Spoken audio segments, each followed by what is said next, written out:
ventricular hypertrophy, or LVH, is a very common abnormality. Because of its clinical importance, attempts have been made to develop reliable ECG criteria for diagnosing the presence of LVH in patients.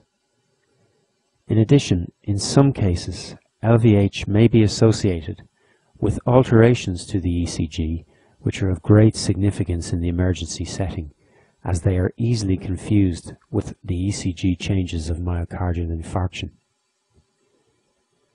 For these reasons, you need to ensure that you understand and are able to recognize the ECG changes resulting from hypertrophy of the left ventricle.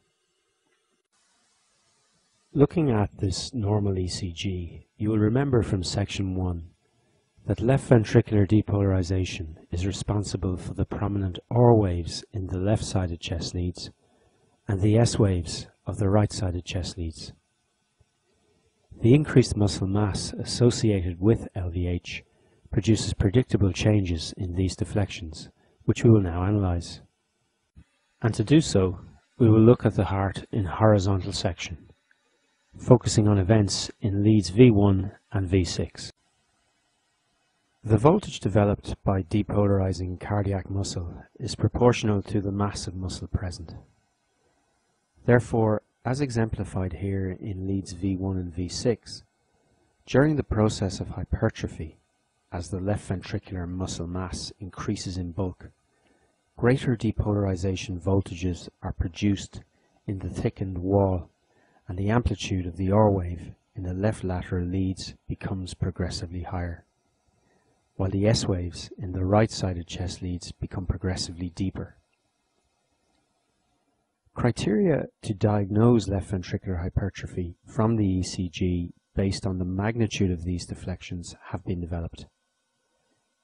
These are the so-called voltage criteria, the best known of which is the Sokolow-Lyon criterion. This states that if the sum of the depth of the S wave in lead V1 and the height of the R wave in lead V5 or V6, whichever is the taller, is greater than 35 millimeters, the patient has left ventricular hypertrophy. Let's put this criterion into practice. This is an ECG from a patient with long-standing hypertension. Why not stop the video at this point and see if you can work out the abnormalities present. Try to determine if the patient has LVH and list any other abnormalities or points of interest you identify. The high amplitude R waves in the left-sided chest leads and deep S waves in those on the right are particularly striking and suggestive of LVH. But does the ECG satisfy the Sokolow-Lyon criterion? Well, before applying any voltage criterion, you first make sure that the ECG machine is correctly calibrated. On this particular ECG, a calibration box of 2 large squares in height indicates that a 10 mm deflection is produced by a potential of 0.1 millivolts. This is the standard calibration and we can proceed. Now we focus on the chest leads and sum the depth of the S wave in V1, in this case 5 large squares or 25 millimeters, and the height of the R wave in lead V6 or V5.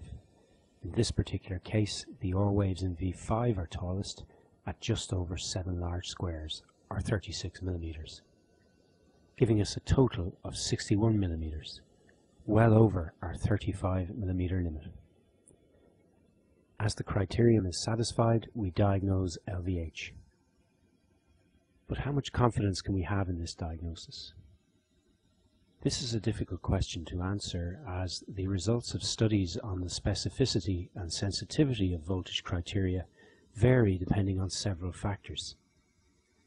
Cardiac MRI data from a cohort of patients with aortic stenosis suggests that if a subject meets the Sokolow-Lyon criterion on their ECG, they have a high probability of underlying LVH on scanning. However, a high proportion of individuals with underlying LVH do not meet the criterion on their ECG. This pattern is observed with all voltage criteria and probably reflects the fact that factors other than muscle mass influence the amplitude of deflections in the leads. For example, in obese individuals, the increased distance of the leads from the heart tends to dampen down the amplitude of the deflections produced. Basically, if the voltage criteria are present on the ECG, this is strong evidence of underlying LVH. However, if they are not, this does not reliably outrule hypertrophy.